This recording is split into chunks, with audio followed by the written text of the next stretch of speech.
વાગરાથી ભરૂચને જોડતા માર્ગ પર ગત રાત્રિના હનુમાન ચોકડી પાસે એક બાઇક અને મોપેડ સામસામે અથડાતા ગમખ્વાર અકસ્માત સર્જાયો હતો, જેમાં એક યુવાનનું ટૂંકી સારવાર બાદ મોત નીપજ્યું હતું, જ્યારે અન્ય 3 ઇસમો ઇજાગ્રસ્ત થતા સારવાર હેઠળ ખસેડાયા હતા. નાની ઉંમરના બાળકોને વાહન ચલાવવા આપતા વાલીઓ માટે લાલબત્તી સમાન કિસ્સો પ્રકાશમાં આવ્યો છે. ગત રાત્રિના વાગરાની હનુમાન ચોકડી નજીક પૂરપાટ આવતી બાઇક અને મોપેડ સામસામે ધડાકાભેર અથડાતા ભયંકર અકસ્માત સર્જાયો હતો. મોપેડ અને બાઇક બંને ઉપર બે યુવાનો સવાર હતા. 4 યુવાનો ફંગોળાતા ઇજાગ્રસ્ત થયા હતા. તમામને પ્રાથમિક સારવાર માટે વાગરા સામૂહિક આરોગ્ય કેન્દ્ર ખાતે 108 એમ્બ્યુલન્સ મારફતે લઈ જવામાં આવ્યા હતા, જ્યાં વાગરાના લોહારી ગોડાઉન વિસ્તારમાં રહેતા તોકીદ સબ્બીર રાજ નામના યુવાનને માથાના ભાગે ગંભીર ઇજાઓ પહોંચતા તાત્કાલિક ભરૂચની ખાનગી હોસ્પિટલમાં રિફર કરાયો હતો. જોકે રક્તસ્રાવના કારણે ત્યાંથી અમદાવાદ ખસેડવામાં આવ્યો હોવાની પણ માહિતી સાંપડી હતી. જોકે યુવાનની ટૂંકી સારવાર બાદ મોત નીપજતા પંથકમાં અરેરાટી વ્યાપી જવા પામી હતી. અન્ય 3 યુવાનો પૈકી એક યુવાન આસિફ મુનાફ રાજને સામાન્ય સારવાર બાદ રજા આપી દેવામાં આવી હતી, જ્યારે આકોટા ગામના 2 યુવાનોને વધુ ઇજાઓને પગલે રાતોરાત ભરૂચ ખસેડવામાં આવ્યા હતા. જાણવા મળ્યા મુજબ પૃથ્વીરાજ કિરણસિંહ રાઠોડ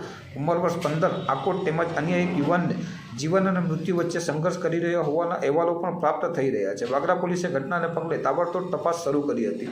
ઉલ્લેખનીય છે કે સગીર વયના યુવાનોમાં બાઇક અને મોપેડ ચલાવવાનો ક્રેઝ જોવા મળી રહ્યો છે. વાગરાની કેટલીક શાળાઓમાં અભ્યાસ કરતા તેમજ ટ્યુશન ક્લાસ જતા લાયસન્સ અને પુખ્ત ઉંમરના હોય છતાં કાયદાઓને નીવે મૂકીને પૂરપાટ ઝડપે વાહનો હંકારતા હોય છે. યુવાનીમાં પ્રવેશતા બાળકો રીલ્સ બનાવવા સહિત ગેમિંગના રવાડે ચડી એકબીજા સાથે રેસ પણ લગાવતા હોય છે, અને આ જ કારણે અકસ્માતોની ગંભીર ઘટનાઓ સર્જાવા પામી છે. આવા બાળકના વાલીઓ તેમજ શાળા સંચાલકો નોંધ લઈને પુખ્ત વયની નીચેના બાળકોને બાઇક ચલાવતા અટકાવવા જોઈએ, જેથી આવી મોટી દુર્ઘટનાઓ જતાં જીવ બચાવી શકાય તેમ છે. એક સાથે 3 યુવાનોના જીવ જોખમાતા સમગ્ર પંથકમાં ગમગીનીનો માહોલ સર્જાયો હતો. ઉલ્લેખનીય છે કે નાની ઉંમરના બાળકોને વાહનની ચાવી સોંપી પોતાના બાળક અને અન્ય વાહન ચાલકોના જીવ જોખમમાં મૂકનાર વાલીઓ સામે વાગરા પોલીસ કાયદાનો કોરડો ઝીકી જવાબદારીનું ભાન કરાવે તે અત્યંત જરૂરી બન્યું છે.